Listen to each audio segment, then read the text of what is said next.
va? Aujourd'hui, je reviens vers vous pour une nouvelle vidéo. Vous avez été nombreuses à me demander en fait de faire une vidéo sur la trousse de maquillage pour les débutants. Et du coup, on va commencer par les pinceaux, d'accord? J'ai fait une sélection de pinceaux.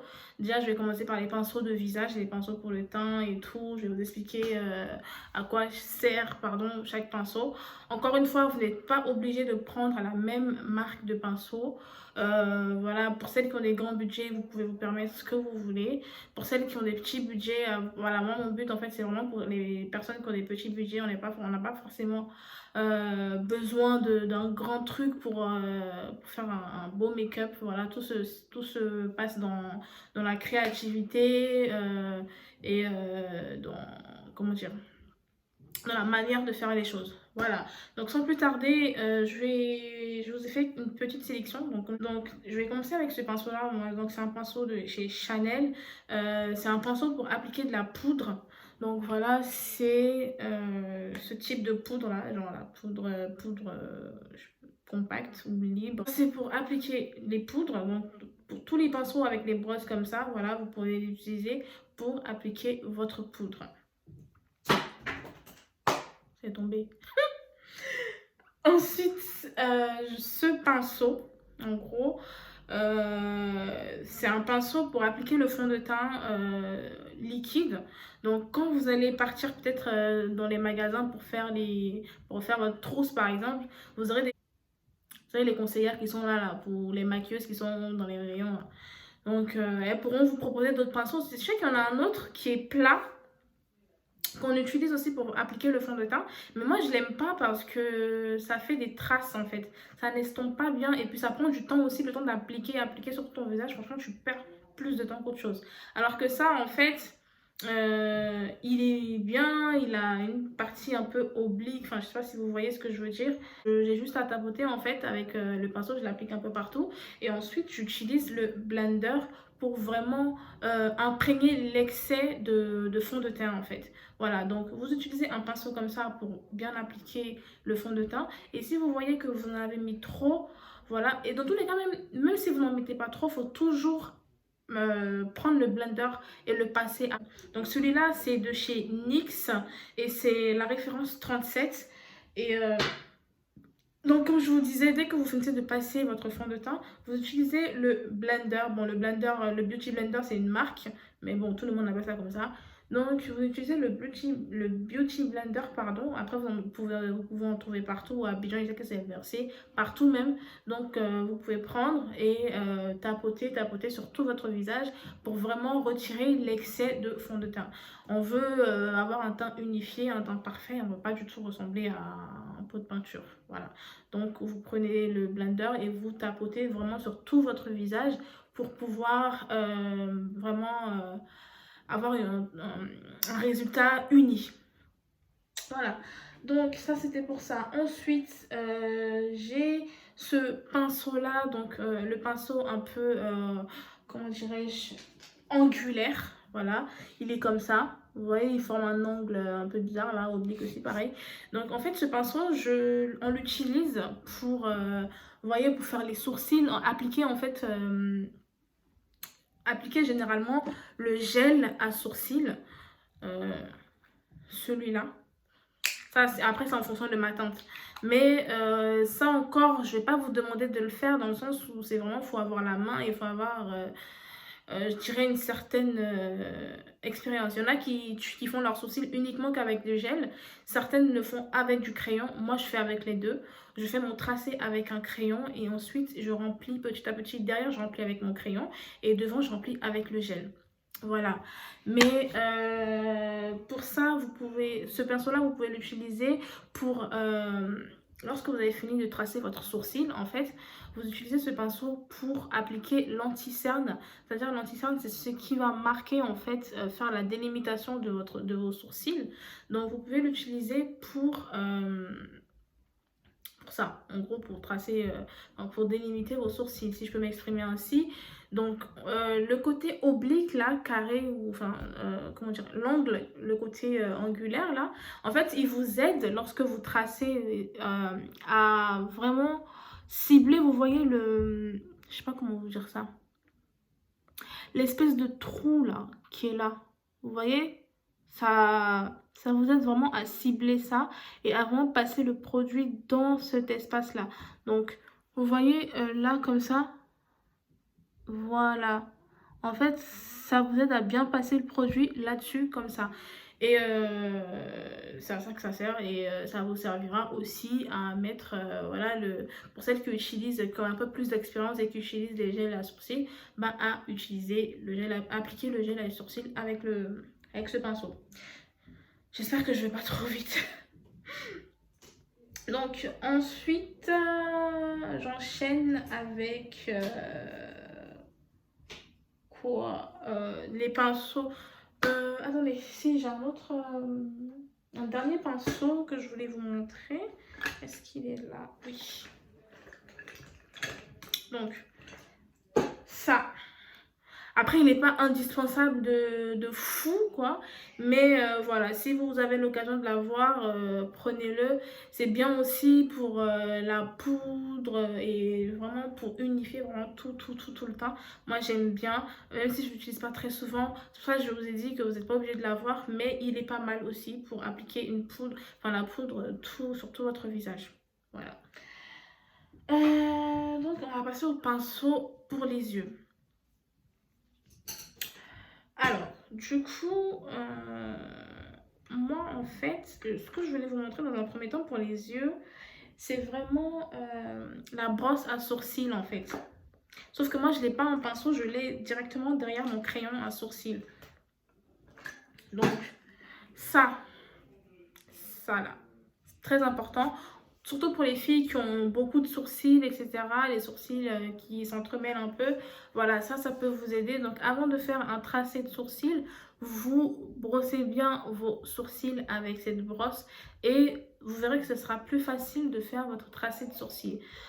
Pareil, pour tracer votre sourcil, pour les filles qui débutent, franchement, prenez un crayon à sourcils. Mais un crayon qui n'est pas épais. Quand je dis pas épais, en fait, faudrait pas un crayon qui soit trop marqué, trop crémeux en fait. Il faudrait que ce soit sec, enfin vraiment bien sec et ça fait un bon résultat. Vous voyez, ça fait un beau tracé et il faudrait que votre crayon soit toujours bien pointu, c'est très important. Voilà, pensez à bien tailler le crayon avant de pouvoir tracer vos sourcils. Voilà, ça fait toujours un beau résultat.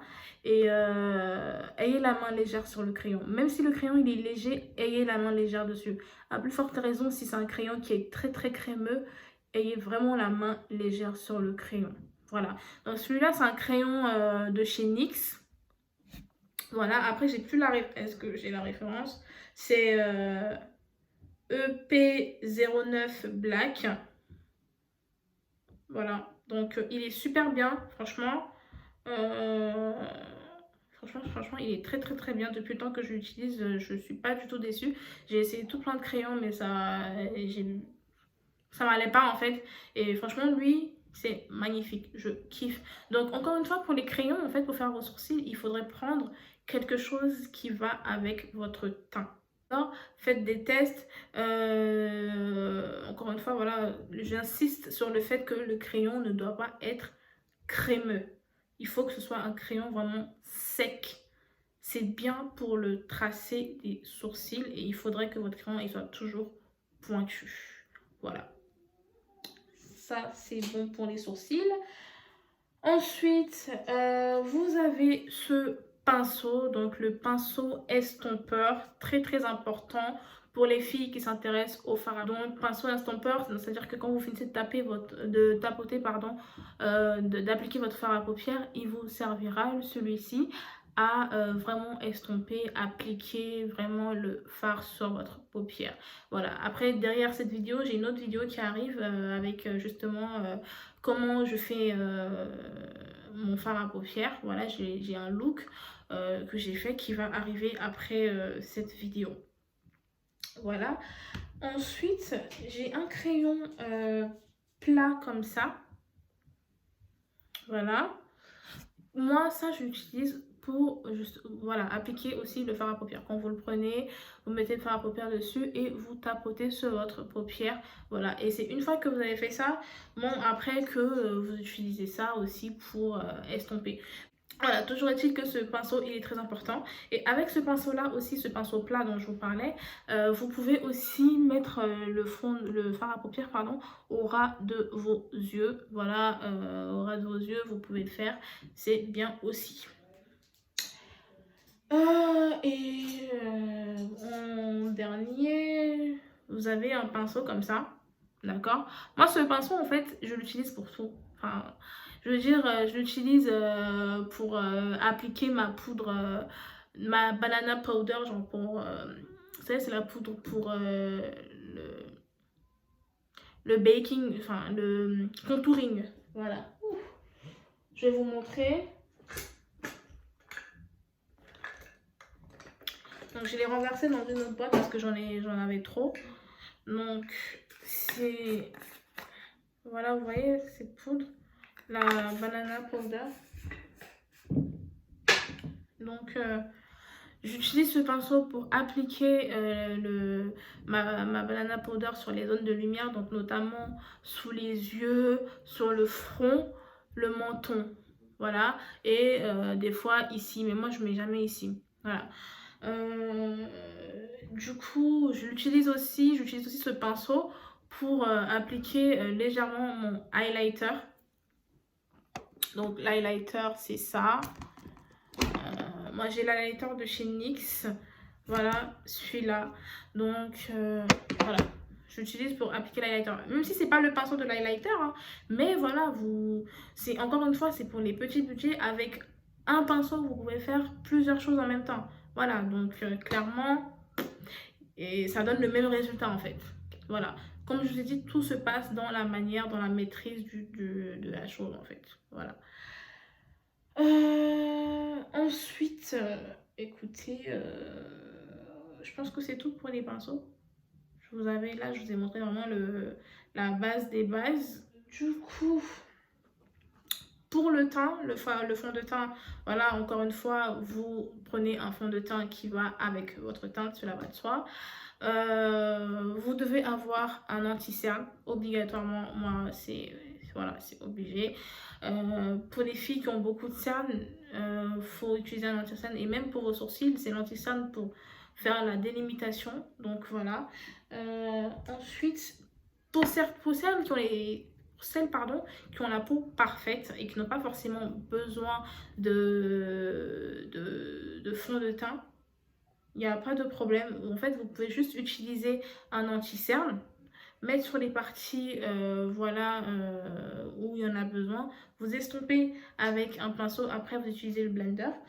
Ou bien pour celles qui ont les peaux vraiment parfaites, qui n'ont pas de boutons, pardon, pas de taches, etc., mais qui ont certaines zones noires, vous pouvez utiliser ce concealer. Donc c'est un correcteur de chez LA Girl, donc il est orange.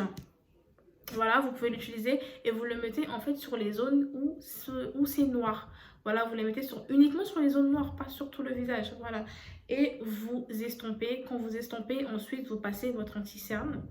Et lorsque vous l'aurez fait, vous pourrez mettre juste de la poudre pour fixer le tout. C'est tout. Pas besoin de fond de teint, etc. pour surcharger le visage. Si vous n'avez pas besoin de fond de teint, ça ne sert à rien d'en mettre tout le temps. Ensuite, très important, avant d'appliquer le fond de teint et avant de mettre même ne serait-ce qu'un seul type de maquillage sur votre visage, il faudrait appliquer une base. Donc la base, moi clairement, enfin je vais pas vous mentir, j'utilisais une base de chez Black Up, mais elle est finie là, j'ai même plus la référence. Mais voilà, depuis j'en ai pas racheté. Donc ce que je fais, c'est que je mets vraiment de la crème, j'hydrate à mort ma peau. Donc en fait, c'est très important. Il y en a qui pensent que parce qu'elles ont la peau grasse, il ne faudrait pas mettre de la crème sur leur visage avant de se maquiller. Mais pas du tout, parce que en fait, c'est très dangereux. Il faut vraiment, avant de vous maquiller, mettre de la crème ou même vous avez des crèmes Mixa, etc. Vraiment pour venir faire une barrière entre vos pores et le maquillage qui va se poser sur votre visage. C'est quelque chose qu'on porte toute la journée. Et voilà, le maquillage c'est bien, mais dans toute chose, il y a des choses négatives. Donc voilà, il faut vraiment prendre soin de la peau aussi. Il faut faire cette action de prévention là, donc mettre vraiment de la crème, hydrater votre peau. Même si vous avez le visage qui brille ou quoi que ce soit. Maintenant, aujourd'hui, il y a tous les produits pour fixer le maquillage. Donc, si vous avez fini de vous maquiller, vous avez des produits pour fixer le maquillage, des sprays. Voilà, vous mettez et ça fixe très bien le maquillage. Voilà. Ensuite, mascara. Franchement, voilà, il faut un mascara au moins. Pour celles qui n'arrivent pas à mettre les faux cils, il faudrait un mascara. Un mascara, quand même. Et pour celles qui ne sont pas très rouges à lèvres, voilà, un gloss. Ensuite, quoi d'autre? Quoi d'autre? Moi, aujourd'hui, quand je me maquille, j'ai toujours besoin, en tout cas me concernant, quand je me maquille, j'ai toujours besoin de faux cils. Je suis désolée, mais c'est mort. Si vous me voyez sans faux cils, c'est que vraiment, c'est parce que, voilà, j'avais la flemme et que, voilà, quoi. Parce qu'il y a des jours comme ça aussi. Mais clairement, dans mon maquillage de tous les jours, j'ai mes faux cils. Je suis désolée. Et du coup, on m'a demandé aussi quel type de fossiles j'utilisais. Je n'utilise pas les fossiles qu'on place un à un et tout. C'est vraiment des fossiles vraiment, voilà. Ils sont tout entiers et je les colle. Voilà. Voilà. Ça fait pas mal. Voilà, ça fait pas mal. Moi, je les colle avec la colle noire parce que, en gros, les autres colles, ça ne colle pas du tout. Au bout de la journée, t'en as un qui se barre là-bas, là. Donc, moi, j'aime pas ça. Donc, voilà. C'est très, très pratique. Le matin, tu les mets, tu les colles bien. Tu fais ta journée, tu reviens. Le soir, tu retires, t'enlèves, tu déposes. Basta. Après, pour celles qui ne maîtrisent pas forcément, oui, vous pouvez vous faire placer les cils un à un.